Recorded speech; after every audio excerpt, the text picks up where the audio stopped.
সবাইকে স্বাগত জানাচ্ছি। আমি ফিরোজ তোহা। শুরুতেই সংবাদ শিরোনাম জানিয়ে দেব এই মুহূর্তে হাতে পাওয়া সর্বশেষ গুরুত্বপূর্ণ আপডেট বাংলা সংবাদ। শুরুতেই থাকছে বিচারপতি মানিকের বিরুদ্ধে যত অভিযোগ। বাংলাদেশের ইতিহাসে অন্যতম আলোচিত সমালোচিত বিচারপতি হচ্ছেন এই এইচ.এম. শামসুদ্দিন চৌধুরী মানিক। সুপ্রিম কোর্টের আপিল বিভাগের বিচারপতি থাকাকালে তার নানা কর্মকাণ্ড আলোচনার জন্ম দিয়েছে। এমনকি 2015 সালে অবসরে যাবার পর আলোচিত ছিলেন বিচারপতি মানিক। জামায়াতে ইসলামের নায়েবে আমির দেলোয়ার হোসেন সাঈদীর আপিলের রায়ের বেঞ্চেও তিনি ছিলেন অনন্য। রায়ে কেবলমাত্র তিনি দেলোয়ার হোসেন সাঈদীর মৃত্যুদণ্ডাদেশ দিয়েছিলেন। বিতর্কিত নানা কর্মকাণ্ডের কারণে সবসময় আলোচনায় ছিলেন এই বিচারপতি। অবসরে যাবার পরও 161টি মামলার রায় লেখা বাকি ছিল তার। তা নিয়েও তৎকালীন বিচারপতি এস.কে. সিনহার সঙ্গেও দ্বন্দ্বে জড়িয়েছিলেন। বিগত আওয়ামী সরকারের আমলে বেশ কিছু বিতর্কিত মামলায় রায়ও দিয়েছেন তিনি। বিশেষ করে যুদ্ধাপরাধের নামে জামায়াতে ইসলামের বেশ কয়েকজন নেতাকে ফাঁসি দিয়েছেন এই বিচারপতি মানিক। একে একে বের হতে শুরু করেছে থলের বেড়াল। প্রিয় দর্শক, সঙ্গেই থাকুন। বিচারপতির মানিকের কুকর্ম ফাঁস হবে এই ভিডিওতে। এবারে জানাবো, বঙ্গবন্ধুর খুনি বজলুল হুদাকে গলা কেটে হত্যা করা হয়েছে। বঙ্গবন্ধুর খুনি মেজর বজলুল হুদাকে ফাঁসিতে নয় বরঞ্চ জেলখানার ভিতরে নির্মমভাবে গলা কেটে তাকে হত্যা করার অভিযোগ উঠেছে। কেন্দ্রীয় কারাগারে ফাঁসির বদলে ওদিন তার গলায় ছুরি দিয়ে হত্যা করা হয়েছে, এমনটাই দাবি করেছেন তার পরিবারের স্বজনরা। আর এর পেছনেও একটা কারণ রয়েছে।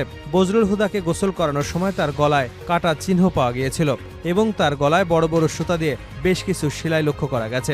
যিনি তার গোসল করিয়েছিলেন তার অভিযোগ, তার গলার কাটা স্থানটি 6 ইঞ্চি পর্যন্ত গভীর হয়েছিল।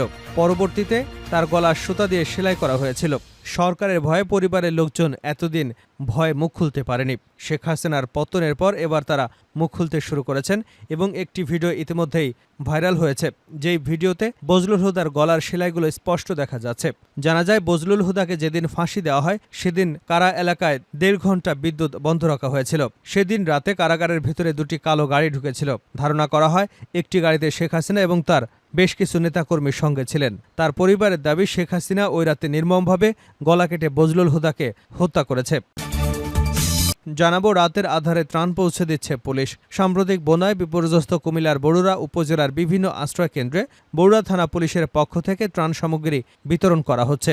শুক্রবার রাত 8টার দিকে বরুড়া থানার ওসি রিয়াজউদ্দিন চৌধুরীর নেতৃত্বে উপজেলা লক্ষ্মীপুর ইউনিয়নের নৌলুয়া চাঁদপুর উচ্চ বিদ্যালয়, শহীদ স্মৃতি বালিকা উচ্চ বিদ্যালয় সহ বেশ কিছু জায়গায় ত্রাণ পৌঁছে দেওয়া হয়। এবারে থাকছে, দুঃশাসনের অবসানে অসংখ্য মানুষ শহীদ হয়েছেন। আওয়ামী সরকারের দুঃশাসনের অবসান ঘটাতে গিয়ে অসংখ্য মানুষ শহীদ হয়েছেন বলে দাবি করেছেন বিএনপির মহাসচিব মির্জা ফখরুল ইসলাম আলমগীর। এবারে থাকছে, মিরসরাইয়ের আশ্রয় কেন্দ্রে 20,000 মানুষ।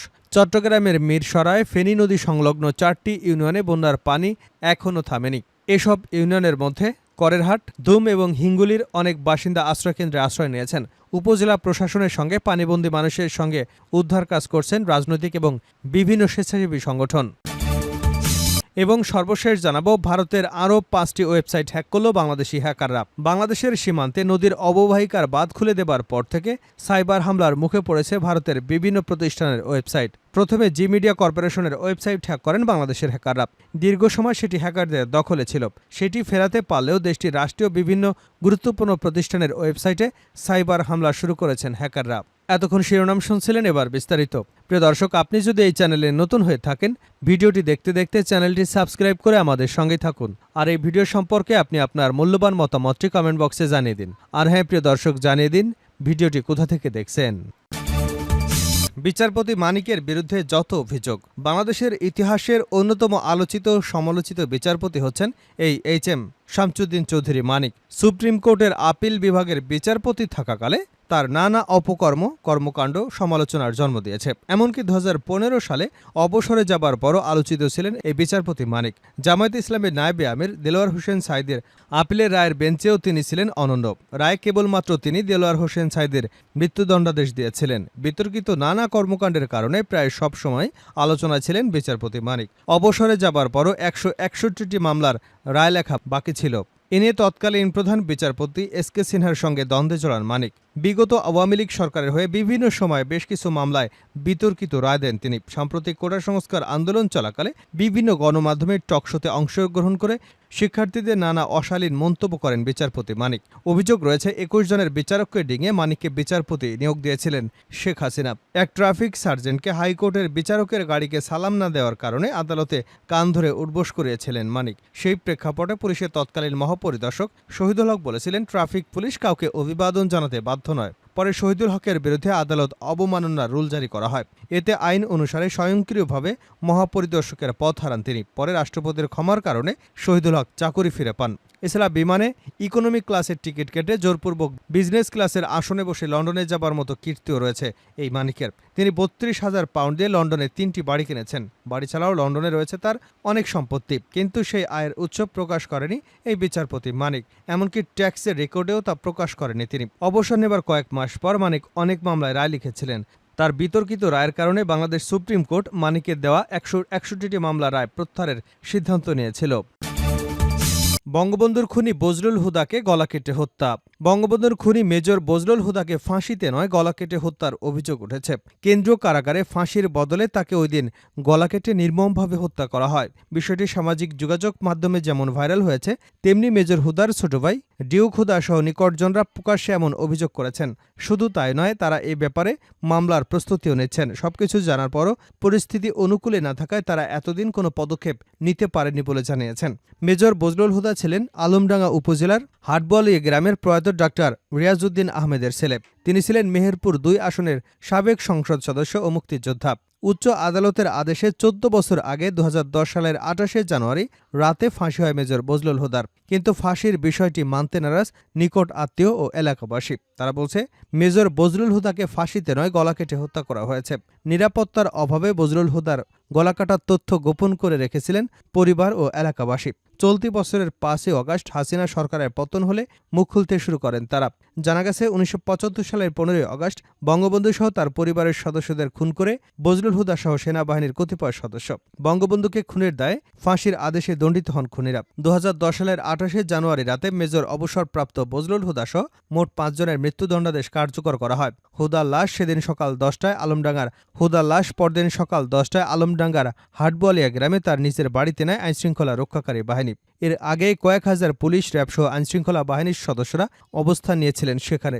লাশ নেবার সঙ্গে সঙ্গে র্যাবের ঊর্ধ্বতন কর্মকর্তারা ৫ মিনিটের মধ্যে লাশ দাফনের জন্য চাপ দিতে থাকেন তার পরিবারকে। কিন্তু পরিবারের সদস্য এবং হাজার হাজার উপস্থিত মানুষের চাপের মুখে র্যাব কর্তারা তাদের অবস্থান থেকে পিছু হটেন। পরিবারের সদস্যরা নতুন করে লাশ গোসল দিয়ে দেখতে পান তার কফিনে শুধু রক্ত। লাশ নামানোর পর দেখা যায় মেজর হুদার গলা কাটা স্থানে জাল বোনার মতো মোটা সুতা দিয়ে সেলাই করা। মেজর হুদা লাশ গোসল করানো। রফিকুল ইসলাম বলেন, এটা একটা হত্যাকাণ্ড। লাশ জবাই করা হয়েছিল, জবাই করে সুতো দিয়ে সেলাই করা ছিল। কমপক্ষে ৫ থেকে ৬ ইঞ্চি পরিমাণ কাটা ছিল, তখনও রক্তক্ষরণ হচ্ছিল। রাতের আধারে ত্রাণ পৌঁছে দিচ্ছে পুলিশ। সাম্প্রতিক বন্যায় বিপর্যস্ত কুমিল্লার বরুড়া উপজেলার বিভিন্ন আশ্রয়কেন্দ্রে বরুড়া থানা পুলিশের পক্ষ থেকে ত্রাণ সামগ্রী বিতরণ করা হচ্ছে। শুক্রবার রাত ৮টার দিকে বরুড়া থানার ওসি রিয়াজউদ্দিন চৌধুরীর নেতৃত্বে উপজেলা লক্ষ্মীপুর ইউনিয়নের নৌলুয়া চাঁদপুর উচ্চ বিদ্যালয়, শহীদ স্মৃতি বালিকা উচ্চ বিদ্যালয় এবং এনডি মুন্সি কলিমুল্লাহ দাখিল মাদ্রাসায় এই ৩টি আশ্রয়কেন্দ্রে ঘুরে ৫০ পরিবারের মাঝে ১৩ কেজি করে চাল বিতরণ করা হয়। প্রতি বস্তায় ছিল চাল, ডাল, সয়াবিন তেল, চিড়া, পেঁয়াজ, লবণ সহ নিত্য প্রয়োজনীয় খাদ্য সামগ্রী। এ কাজে পুলিশের সঙ্গে থেকে সহযোগিতা করেন নৌলুয়া চাঁদপুর উচ্চ বিদ্যালয়ের প্রধান শিক্ষক রফিকুল ইসলাম। আশ্রয়কেন্দ্রে থাকা রহিমা বেগম জানান, পুলিশ দেখে ভয় পেয়েছিলাম, পরে দেখি তারা খাদ্য সামগ্রী দিচ্ছে। আমাদের খুব কষ্টের দিন কাটছিল, খাবার পেয়ে ভালো লাগছে। দুঃশাসনের অবসানে অসংখ্য মানুষ শহীদ হয়েছেন মির্জা ফখরুল।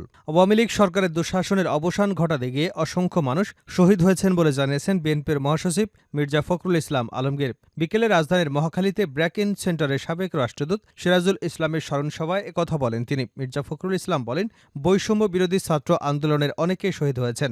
দুঃশাসনের অবসান ঘটাতে গিয়ে তারা শুধু ২ মাসের জন্য শহীদ হয়েছেন তা নয়, গণতন্ত্র পুনরুদ্ধার, নিজেদের ভোটের অধিকার ফেরানো এবং আওয়ামী লীগের দুঃশাসনের অবসানে গত ১৪ থেকে ১৫ বছর ধরে দেশের মানুষ ত্যাগ স্বীকার করেছে। গুম খুন হয়েছে, নির্যাতন নিপীড়নের শিকার হয়েছেন অসংখ্য মানুষ।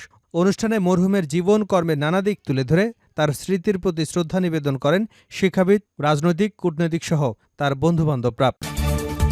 ভারতের আরও 5টি ওয়েবসাইট হ্যাক করল বাংলাদেশি হ্যাকাররা। বাংলাদেশের সীমান্তে নদীর অববাহিকার বাঁধ খুলে দেওয়ার পর থেকে সাইবার হামলার মুখে পড়েছে ভারতের বিভিন্ন ওয়েবসাইট। প্রথমে জি মিডিয়া কর্পোরেশনের ওয়েবসাইট হ্যাক করেন বাংলাদেশি হ্যাকাররা। দীর্ঘ সময় সেটি হ্যাকারদের দখলে ছিল। সেটি ফেরাতে পারলেও দেশটির রাষ্ট্রীয় বিভিন্ন গুরুত্বপূর্ণ প্রতিষ্ঠানের ওয়েবসাইটে সাইবার হামলা শুরু করেছে হ্যাকাররা। গত 24 ঘন্টায় আরও 5টি ভারতীয় প্রতিষ্ঠানের ওয়েবসাইট হ্যাক করার দাবি করেছে সাইবার কমিউনিটি বাংলাদেশ। তাদের দাবি করা ওয়েবসাইটগুলোতে প্রবেশ করে এর সত্যতাও মিলেছে। সেগুলোতে প্রবেশ করলেই চোখে পড়ছে ওয়েবসাইটটি বাংলাদেশি হ্যাকাররা দখলে নিয়েছে। সেখানে লেখা আছে, আমরা ভারতীয় সাইবার স্পেস ধ্বংস করে দেব, ডম্বুর বাঁধ খোলা হলো কেন, বাংলাদেশের এই বন্যার জন্য ভারতই দায়ী ইত্যাদি বার্তা।